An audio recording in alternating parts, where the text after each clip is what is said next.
sports revenge can be a powerful motivator, especially against a league rival. The Boston English boys basketball team handed Latin Academy an 18-point loss in their first game of the season back in December. The Dragons did not forget it. Latin Academy had revenge on their minds when they paid a visit to Boston English on Friday night.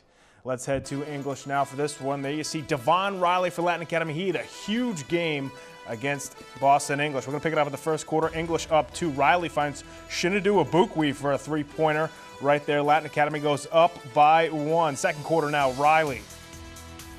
He's going to bury a 3 right here for the Dragons. That stretches their lead to 7 early on in the second quarter. Still in the second, English charging right back. Sean Miller with a great drive right there. He brings English within 1. Then on English's next possession, it's Miller again, this time knocking down the trifecta from long distance. English goes ahead 21-19.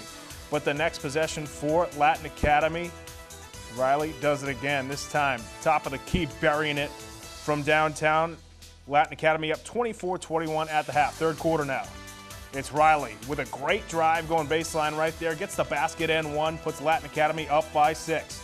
We're going to fast forward to the fourth quarter now. It's Miller again, burying a 3 there for English. They would not go away, because then later on in the quarter, it's Miller with the steal. He's going to go coast to coast for Boston English with the bucket. He led all scorers with 29 points in this one. But Latin Academy was just too much down the stretch. Rayshawn Miller for 3 right there. He knocks that down. 4-point lead for Latin Academy. Then next possession, it's going to be Rayshawn Miller again.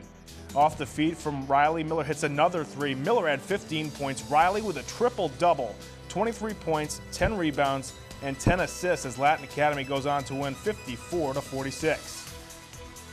Well, let's get to the rest of the scores from Friday night. That's Brighton taking down West Roxbury 57-55. Mark Mojica with the game-winning free throws for the Bengals. Charlestown taking down Jeremiah Burke 70-57. Taris Wilson 20 points and 7 rebounds.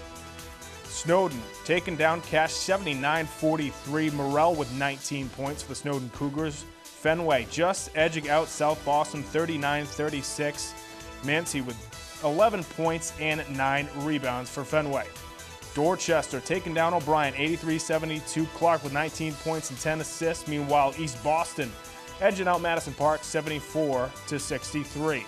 Let's take a look at the girls basketball scores from Friday night as AAC New Mission having their way with Jeremiah Burke 76-32. Dee Dee Humphrey 16 points, 10 rebounds. O'Brien handing Dorchester another loss 46-17 there in the Boston South. Meanwhile, it's Madison Park losing to Snowden 40-19. West Roxbury losing to Brighton 35-27. So a lot of teams still keeping pace and holding on to their spots at the top of their league standings, but there's still plenty of basketball left to be played before the postseason. Other news from the basketball court, a big game coming up between Charlestown and New Mission just got even bigger. Former Charlestown High and current UConn Husky point guard Shabazz Napier will have his number retired as part of senior night for Charlestown as they take on their Boston North rival New Mission Titans on Friday. Napier played 3 seasons for Charlestown from 2005 to 2008 before transferring to Lawrence Academy. Napier went on to earn a scholarship to play basketball at UConn and was part of their national championship team in 2011. So you have a chance on Friday. Make sure you head over to Charlestown High for that game and ceremony for Shabazz Napier. It should be a lot of fun. And that's going to do it for sports this week. Make sure you come right back here next week for more on Boston Neighborhood Sports.